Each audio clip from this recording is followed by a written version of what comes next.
Hallelujah, praise the Lord. I hope आप सब खुश होंगे खुदावन यीशु मसीह में और अपने घरों में सुरक्षित होंगे और परमेश्वर के वचन को सीख रहे होंगे।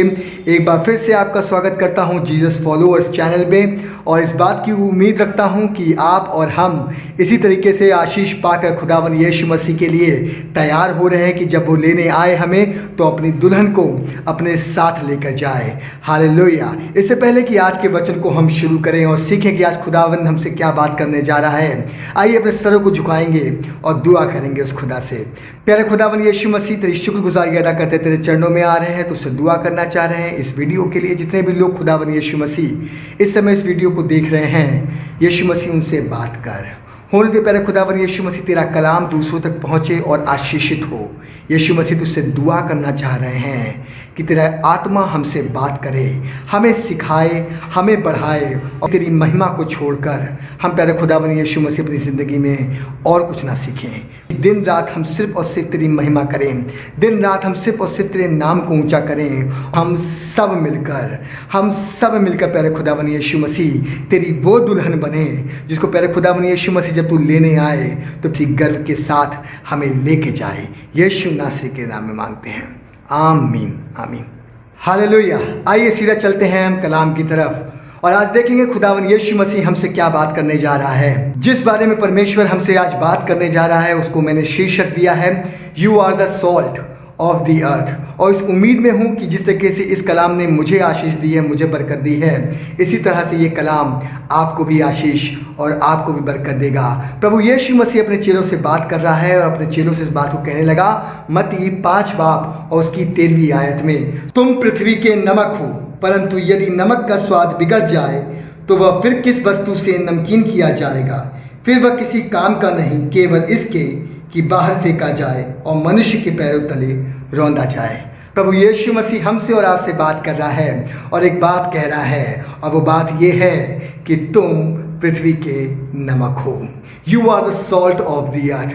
परमेश्वर हमें कोई बहुत बड़ी चीज़ नहीं बना रहा है। परमेश्वर हमें बहुत बड़ी ताकत या बहुत बड़े खाने की चीज़ नहीं बना रहा है, बट खुदावंद हमें और आपको नमक बनाना चाह रहा है। खुदावंद हमें और आपको वो स्वाद बनाना चाह रहा है जिससे खाने में स्वाद आता है, जिसके बिना खाना बेकार होता है। खुदावंद यीशु मसीह हमसे और आपसे बात कर रहा है और कह रहा है कि मैं तुम्हें नमक बनाना चाहता हूँ। I want to make you a salt. तुम पृथ्वी के नमक हो, तुम नमक की विशेषताओं को समझो। पर प्रभु यीशु मसीह को ये बात कहने की ज़रूरत क्या पड़ी? इससे पहले हम इस बात को जानेंगे कि प्रभु यीशु मसीह ने ये बात क्यों करी, ये बात क्यों कही गई कलाम में कि हमें और आपको नमक बनाया गया। आज मैं खुदा कलाम से आपको 2 आयतें लेके चल रहा हूँ। ये मैं निकलवाऊंगा नहीं, इसको पढ़ लीजिएगा घर पर, जो आपको मिलती है भजन संहिता 14 बाब और उसकी 13वीं आयत। यहाँ पर मनुष्य एक बात को कह रहा है परमेश्वर से और वो ये कह रहा है कि परमेश्वर है ही नहीं। कितनी बड़ी बात है ना। मनुष्य जिसको परमेश्वर ने अपने हाथों से रचा वो इस बात को कह रहा है कि परमेश्वर है ही नहीं। निर्बुद्धि लोग इस बात को कहते हैं कि परमेश्वर है ही नहीं। परमेश्वर इस बात से दुखी हुआ। और दूसरी आयत जिसके बारे में आपसे बात कर रहा हूँ वो आपको मिलेगी उत्पत्ति 6 बाब की 5वीं और 6ठी आयत में। यहाँ पर जब आप पढ़ के देखेंगे तो लिखा हुआ है, परमेश्वर मनुष्य को बनाकर पछताया। परमेश्वर मनुष्य को बनाकर पछताया। हालेलुया। और वो बात जो इस कलाम में इन दोनों वचनों के द्वारा हम देखते हैं वो ये देखते हैं कि मनुष्य जिसको परमेश्वर ने रचा है वो इस बात को कह रहा है कि परमेश्वर है ही नहीं। सारी चीज़ें मैं अपने आप करते हैं। मनुष्य इतना ज़्यादा स्वार्थी हो गया है, मनुष्य को लगता है कि सब कुछ उसके द्वारा निर्मित हो रहा है। और उत्पत्ति जब हमने पढ़ के देखा तो वहाँ पे दिया हुआ है कि परमेश्वर मनुष्य को बनाकर पछताया। परमेश्वर मनुष्य को बनाकर पछताया, वो हमें और आपको बनाकर पछताया। कितनी बड़ी बात है। जिस परमेश्वर ने हमें और आपको अपने हाथों से रचा था वो इस बात के लिए पछता रहा है कि हमने मनुष्य को क्यों बनाया। लेकिन पर मालूम है खुदा के लोगों, खुदा बाप की ये क्रिएशन इस तरीके से ख़त्म नहीं हो सकती थी जिस तरीके से परमेश्वर ने हमें और आपको बनाया था। तब परमेश्वर ने एक काम किया और वो काम ये था कि उसने बड़ी भीड़ से हमें बुलाया, उसने हमें चुन के बुलाया। जब आप पढ़ते हैं 1 कुरिन्थियों 2 बाब 26 से लेकर 28वीं आयत तक तो सुनिएगा परमेश्वर का कलाम क्या कह रहा है। हे भाइयों, अपने बुलाए जानों को तो सोचो कि ना शरीर के अनुसार बहुत ज्ञानवान और ना बहुत सामर्थी और ना बहुत कुलीन बुलाए गए, परंतु परमेश्वर ने जगत के मूर्खों को चुन लिया है कि ज्ञानवानों को लज्जित करे, और परमेश्वर ने जगत के निर्बलों को चुन लिया है कि बलवानों को लज्जित करें, और परमेश्वर ने जगत के नीचों और तुच्छों को वरन जो हैं भी नहीं उनको भी चुन लिया कि उन्हें जो हैं व्यर्थ ठहराए। हालेलुया।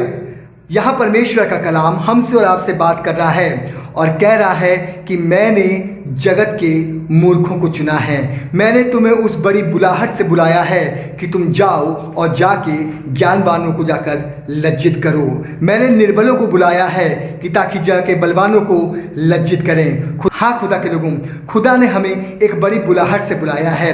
उसने हमें चुना इसलिए है, उसने हमें कोई बहुत बड़ी चीज़ नहीं बनाई है, उसने हमें कोई बहुत बड़ा इंसान आदमी नहीं बनाया है, बहुत दैत्य जैसा नहीं बनाया है, बहुत ज़्यादा पावरफुल नहीं बनाया है, पर खुदा ने हमें और आपको नमक बनाया है। मालूम है ये नमक क्या होता है?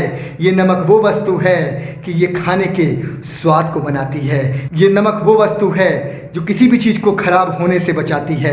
हमें और आपको परमेश्वर कोई बहुत बड़ी चीज़ नहीं बना रहा है, पर परमेश्वर हमें और आपको एक ऐसा नमक बना रहा है जो दूसरों के लिए आशीष का कारण बन जाए। हमें परमेश्वर एक ऐसी चीज़ बना रहा है कि जब हम दूसरों की ज़िंदगी में दाखिल हों तो परमेश्वर हमें आशीष के रूप में इस्तेमाल करे। परमेश्वर हमें और आपको एक ऐसा नमक बना रहा है कि जिस खाने में हम पड़ जाएं उस खाने में स्वाद ले आएं। आज हम बात करेंगे नमक की विशेषताओं के बारे में। जैसा कि मैंने आपको दो चीज़ों के बारे में बताया और आज इन्हीं दोनों विशेषताओं के बारे में हम नमक की देखेंगे। पहली विशेषता नमक की ये होती है कि वो किसी भी चीज़ को अच्छा नहीं करता है पर किसी भी चीज़ को सड़ने से बचाता है। आज हम देखेंगे परमेश्वर हमें और आपको किस तरह से लोगों के लिए इस्तेमाल करना चाहता है, किस तरह से लोगों की ज़िंदगी के लिए इस्तेमाल करना चाहता है, किस तरह से चाहता है कि हम लोग जो सड़े हुए हैं, लोग जो बदबूदार हो चुके हैं अपनी ज़िंदगियों से, लोग जिनको अपनी ज़िंदगियों से गंध आती है, लोग जो सुसाइड करने के लिए सोचा करते हैं, लोग जो अपनी ज़िंदगी से निराश बैठे हुए हैं, किस तरह से परमेश्वर हमें और आपको उनके लिए इस्तेमाल करना चाहता है। सुनिएगा खुदा का कलाम क्या कह रहा है। इफिसियों 5 बाब उसकी पहले से लेकर 4 आयत तक। इसलिए प्रिय बालकों के समान परमेश्वर का अनुकरण करो और प्रेम में चलो, जैसे मसीह ने भी तुमसे प्रेम किया और हमारे लिए अपने आप को सुखदायक सुगंध के लिए परमेश्वर के आगे भेंट करके बलिदान कर दिया। जैसा पवित्र लोगों के योग्य है वैसा तुम में व्यभिचार और किसी प्रकार के अशुद्ध काम या लोभ की चर्चा तक ना हो, और ना निर्लज्जता की ना मूर्खता की बातचीत की, ना ठट्टे की, क्योंकि ये बातें शोभा नहीं देती, वरन धन्यवाद ही सुना जाए। क्योंकि तुम ये जानते हो कि किसी व्यभिचारी या अशुद्ध जन या लोभी मनुष्य की जो मूर्ति पूजक के बराबर है मसीह और परमेश्वर के राज में मिरास नहीं। हालेलुया।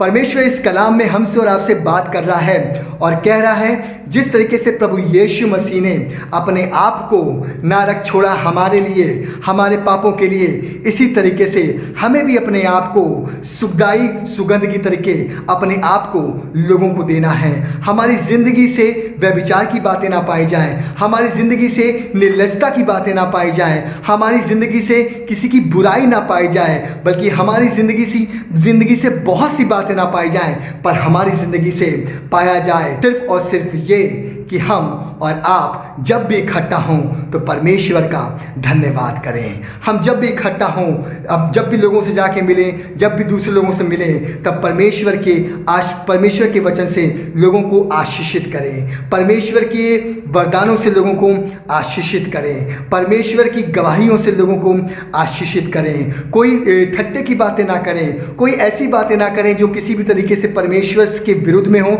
या परमेश्वर से अलग होकर बातें हों, पर हमारी और आपकी बातें प्रभु यीशु मसीह के स्वरूप के समान दूसरों के सामने रखी जाए, दूसरों के सामने एक सुगंध की तरीके रखी जाए, ताकि दूसरे की ज़िंदगी जो उसमें सड़ास आ रही है, जो वो दिन प्रतिदिन अपनी ज़िंदगी में महसूस करता चला जा रहा है, डिप्रेस होता चला जा रहा है, अपनी ज़िंदगी से हारता जा रहा है, हमारे खुदावन का कलाम, हमारी जिंदा गवाही उसके लिए आशीष का कारण बन जाए। हालेलुया।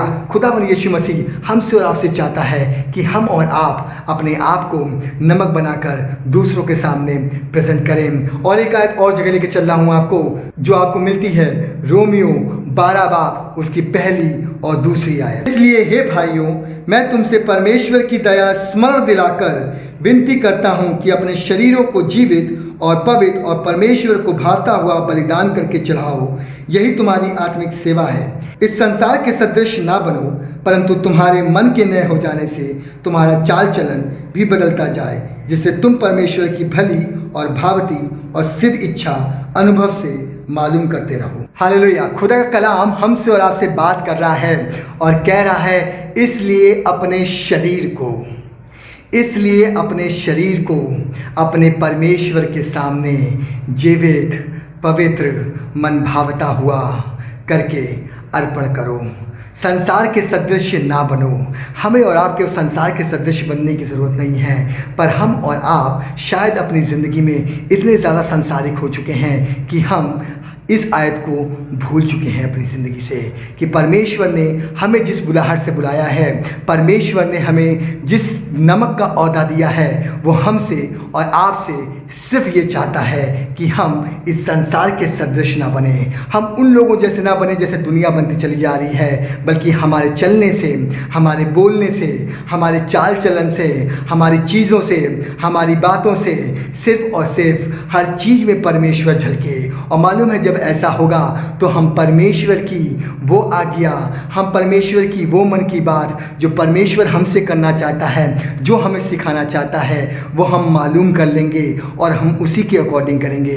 हमें करने की सिर्फ एक ज़रूरत है, जिस तरह से नमक किसी चीज़ को सड़ने नहीं देता, उसी तरीके से हमें अपनी ज़िंदगी को परमेश्वर के हाथ में सौंपना है। हमें ज़िंदगी में अपनी ज़िंदगी को परमेश्वर के हाथ में देना है और परमेश्वर से कहना है कि परमेश्वर, जो तूने नमक मुझे बनाया है, मुझ में वो क्वालिटी दे कि मैं लोगों को सड़ने से बचा सकूं, मैं लोगों की दुर्गंध को दूर कर सकूं, मैं लोगों के लिए जिंदा गवाही ठहरूं, मैं लोगों के लिए जीवता तेरा अभिषेक ठहरूं, मैं लोगों के लिए एक आशीषित वचन ठहरूं। हालेलुया। परमेश्वर हमसे चाहता है कि हम संसार के सदृश ना बने, बल्कि हम और आप सिर्फ और सिर्फ अपने परमेश्वर के स्वरूप में होकर दूसरे लोगों के लिए नमूना बने।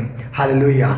दूसरी बात जिसके विषय में मैं आपसे बात करने जा रहा हूँ, जैसे मैंने पहले भी जिक्र किया, नमक हमेशा खाने में बहुत सा नहीं डाला जाता है, बहुत थोड़ा सा डाला जाता है, पर जिस भी खाने में नमक पड़ता है उस खाने को नमक स्वाद बढ़ा देता है। हमारी और आपकी ज़िंदगी भी परमेश्वर चाहता है इस नमक की तरीके हो। परमेश्वर चाहता है कि हम और आप जब दूसरों की ज़िंदगियों में दाखिल हों, हम और आप जब दूसरों की ज़िंदगियों में जाएं तो स्वाद को बढ़ाएं, लोगों को आशीषित करें। सुनिएगा खुदा का कलाम इस स्वाद बढ़ाने को क्या कहता है, और हम और आप उनकी ज़िंदगियों से दूसरों की ज़िंदगियों में स्वाद कैसे बढ़ा सकते हैं अपनी ज़िंदगियों के द्वारा। सुनिएगा खुदा का कलाम क्या कह रहा है। रोमियो 12 बाब उसकी 13 से लेकर 21वीं आयत तक, पवित्र लोगों को जो कुछ आवश्यक हो उसमें उनकी सहायता करो, पहुनाई करने में लगे रहो, अपने सताने वालों को आशीष दो, शाप ना दो, आनंद करने वालों के साथ आनंद करो और रोने वालों के साथ रो, आपस में एक सा मन रखो, अभिमानी ना हो परंतु दीनों के साथ संगति रखो, अपनी दृष्टि में बुद्धिमान ना हो, बुराई के बदले किसी से बुराई ना करो, जो बातें सब लोगों के निकट भली हैं उनकी चिंता किया करो, जहाँ तक हो सके तुम भरसक सब मनुष्यों के साथ मेल मिलाप रखो। हे प्रियो, बदला ना लेना परंतु परमेश्वर के क्रोध को अवसर दो, क्योंकि लिखा है, बदला लेना मेरा काम है, प्रभु कहता है, मैं ही बदला दूंगा। परंतु यदि तेरा बैरी भूखा हो तो उसे खाना खिला, यदि प्यासा हो तो उसे पानी पिला, क्योंकि ऐसा करने से तो उसके सिर पर आग के अंगारों का ढेर लगाएगा। बुराई से ना हारो परंतु भलाई से बुराई को जीत लो। आमीन। हालेलुया। खुदा हमसे और आपसे बात कर रहा है और इस बात के लिए कह रहा है कि पवित्र लोगों को जो कुछ हो सके उनके लिए भलाई किया करा करो, पहुनाई करने में पीछे ना हटो। अपने सताने वालों के लिए आशीष की दुआ किया करा करो। हो सकता है ये हमें और आपको बहुत मुश्किल लग रहा हो, हमें और आपको लग रहा हो ये चीज़ें कैसे होंगी, पर खुदा का कलाम हमसे और आपसे बात कर रहा है और खुदा हमसे कह रहा है कि मैं तुझको नमक बनाकर भेजा है। नमक के अंदर क्वालिटी होती है कि वो स्वाद बनाती है, वो स्वाद को बिगाड़ती नहीं है। हमें और आपको अपनी हरकतों के द्वारा, हमें और आपको अपनी बातों के द्वारा, हमें और आपको अपनी एक्टिविटीज़ के द्वारा ज़रूरत है कि दूसरे लोगों के लिए आशीष का कारण बन जाएं, दूसरे लोगों के लिए ज़िंदगी का कारण बन जाएं, दूसरों की ज़िंदगी के लिए परमेश्वर के एक मार्ग का, परमेश्वर के नाम का कारण बन जाएं। हालेलुया। खुदा का कलाम हमसे और आगे बात कर रहा है और कह रहा है कि किसी से बुराई ना करो, पर कोशिश करो कि बुराई के बदले तुमसे सिर्फ और सिर्फ भलाई हो। क्रोध ना करो, परमेश्वर को उस काम को करने दो। कोशिश करो कि एक दूसरे को माफ़ कर दो। माफ़ करना सीखो अपनी ज़िंदगी से। जब तुम्हारी ज़िंदगी से कोई बुराई करे तो उसको माफ़ करो। जब तुम्हारी ज़िंदगी से कोई बुराई करे तो उसके साथ भलाई करने की कोशिश करो। हालेलुया। ये खुदा का कलाम हमसे और आपसे बात कर रहा है और कह रहा है कि अपनी क्वालिटी, जो एक नमक की क्वालिटी होती है, वो ऐसा मैंने तुमको बनाया है। मैंने तुमको नमक बनाया है और मैं चाहता हूँ ये क्वालिटी तुम्हारे अंदर पाई जाए। मैं चाहता हूँ कि तुम दूसरे लोगों को माफ़ करने वाले बनो। मैं चाहता हूँ बुराई के बदले तुम भलाई करने वाले हो। मैं चाहता हूँ कि तुम ऐसे बनो कि पहनाई करने में पीछे ना हटो। मैं चाहता हूँ तुम पवित्र लोगों की सहायता करने में पीछे ना हटो। मैं चाहता हूँ कि तुम दिन प्रतिदिन इस कोशिश में रहो, इस यत्न में रहो कि किस तरीके से मेरी ज़िंदगी से भलाई हो सकती है, किस तरीके से जिसने मेरे साथ बुराई करी है, जिसने मुझे सताया है, जिसने मुझे परेशान किया है, मैं किस तरीके से उसके लिए दुआ करूँ, मैं किस तरह से उसे माफ़ कर दूँ। खुदा के लोगों, हमसे खुदा सिर्फ और सिर्फ इतना चाहता है कि जब खुदा ने अपने कलाम में हमसे कहा है कि मैंने तुम्हें नमक बनाया है, तुम पर पृथ्वी के नमक हो, तो ज़रूरत है कि हम और आप उस नमक की क्वालिटी समझें। उस नमक की क्वालिटी को जो परमेश्वर के कलाम में पाई जाती है हमारी और आपकी ज़िंदगी में आए और हम और आप अपनी ज़िंदगी को इस नमक के अकॉर्डिंग अपनी ज़िंदगी को कर सकें। वही मत्ती 5 बाब की 13वीं आयत में प्रभु यीशु मसीह के कलाम एक बार फिर से लेके जा रहा हूँ और कहने लगा तो तुम पृथ्वी के नमक हो। और इसके बाद खुदा का कलाम कहने लगा कि अगर नमक का स्वाद बिगड़ जाए तो वो नमक किस काम का। आज एक छोटे से वचन के साथ आपको छोड़ना चाह रहा हूँ कि अगर नमक का स्वाद बिगड़ जाए तो वो नमक किस काम का।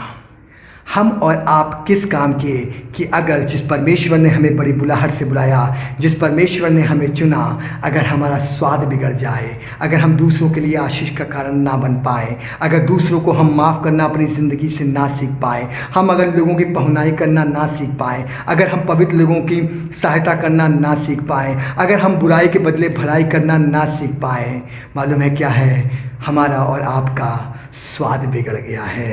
और मालूम है जब हमारा और आपका स्वाद बिगड़ जाएगा तो कलाम में इसी के आगे लिखा हुआ है, उसका सिर्फ एक काम होता है कि वो फेंका जाता है और पैरों तले रौंदा जाता है। नमक का सिर्फ इतना काम होता है कि वो फेंका जाता है और पैरों तले रौंदा जाता है। खुदा ने हमें जब इस काबिल बनाया है, जब हमें बुलाया है बड़ी बुलाहट से, जब उसने हमें चुना है, तो हमें ज़रूरत है कि हम उस नमक के मुताबिक बने जो परमेश्वर हमारी ज़िंदगी से चाहता है। वो कह रहा था कि तुम पृथ्वी के नमक हो।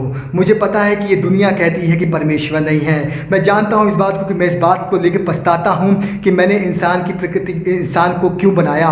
मैं तमाम इन चीज़ों से पछताता हूँ, पर उसके बाद भी मैं तुमको एक ऐसा नमक बना के भेज रहा हूँ जिसकी ज़िंदगी में परमेश्वर नहीं है, तुम उसकी ज़िंदगी में परमेश्वर के नाम को लेकर आओ। जिसकी ज़िंदगी में आशीष नहीं है, तुम उसकी ज़िंदगी में परमेश्वर के नाम में आशीष लेकर आओ। जिसकी ज़िंदगी में सिर्फ और सिर्फ निराशा छाई हुई है, उसकी ज़िंदगी में सिर्फ और सिर्फ तुम प्रभु यीशु मसीह के नाम से आशा लेकर आओ। जिसकी ज़िंदगी मुरझाई हुई है, जिसको लग रहा है कि कोई है ही नहीं मेरी मदद करने वाला, तुम उसको इस बात को बता सको कि एक परमेश्वर है, एक पिता ऐसा है जो हमसे और तुमसे इतना प्यार करता है कि अपनी जान तक को नरक छोड़ा है। उस कलवरी क्रूस पे उसने अपनी जान तक को ना रख छोड़ा है, हमारे और आपके लिए अपने लहू को बहा दिया है कि ताकि हम और आप नजात पा जाएं। ज़रूरत है खुदा के लोगों कि अब हम उठें और इस बात को समझें कि हमें परमेश्वर ने क्या बनाया है। परमेश्वर ने हमें जगत के लिए नमक बनाया है। नमक की क्वालिटी अपने अंदर लेकर आएँ, दूसरों को आशीष करने वाले बन जाएं, दूसरों की ज़िंदगियों को बचाने वाले बन जाएं, दूसरों की ज़िंदगी में प्रभु यीशु मसीह का नाम लाने वाले बन जाएं, दूसरों की ज़िंदगियों को आशीषित करने वाले बन जाएं। तब हमारी जिम्मेदारी पूरी होगी और तब प्रभु यीशु मसीह कहेगा कि जो स्वाद को मैं नमक में चाह रहा था वो स्वाद इस नमक में बरकरार है। आइए दुआ करें, अपने आंखों को बंद करेंगे, अपने सरों को झुकाएंगे और दुआ करेंगे। प्यारे खुदावन यीशु मसीह, तेरी शुक्रगुजारी अदा कर रहे हैं एक अच्छे वचन के लिए, और खुदावन यीशु मसीह हमें इस बात को सिखाने के लिए कि तू हमें नमक बनाना चाहता है। यीशु मसीह, हमारी ज़िंदगी में शायद ये क्वालिटियाँ नहीं पाई जाती हैं, पर उससे दुआ है हमारे जितने भी लोग आज इस वीडियो को देख रहे हैं, यीशु मसीह होने दे तेरे पवित्र आत्मा के अभिषेक से भरे जाएं। और खुदावन यीशु मसीह, ये जो क्वालिटियाँ नमक की पाई जाती हैं, पहले खुदावन यीशु मसीह ये क्वालिटियाँ हमारी ज़िंदगियों में पाई जाएँ। खुदावन यीशु मसीह, तुझसे दुआ है कि हम तेरे सदृश बने, हम पहले खुदावन यीशु मसीह दुनिया में तेरे नाम से जाने जाएँ। पहले खुदावन यीशु मसीह, हम चाहते हैं तेरे नाम के गुणगान से जाने जाएँ, और खुदावन यीशु मसीह तेरे नाम की महिमा करें। यीशु मसीह होने दे खुदावन यीशु मसीह, जितने लोग इस कलाम को सुन रहे हैं उनको आशीषित कर, उनके घर को आशीषित कर, उनकी फैमिली को आशीषित कर खुदावन यीशु मसीह। और होने दे प्यारे खुदावन यीशु मसीह, तेरी महिमा दिन प्रतिदिन इसी तरह से निरंतर बढ़ती चली जाए, हम इंक्रीज होते चले जाएं तेरे नाम में दिन प्रतिदिन। और प्यारे खुदावन यीशु मसीह, तेरे नाम को दिन प्रतिदिन इसी तरीके से लेते चले जाएं। यीशु नासरी के नाम में मांगते हैं, आमीन आमीन। हालेलुया। परमेश्वर इस कलाम के द्वारा सबको बहुत ऐसे आशीष दे। आमीन। Praise the Lord.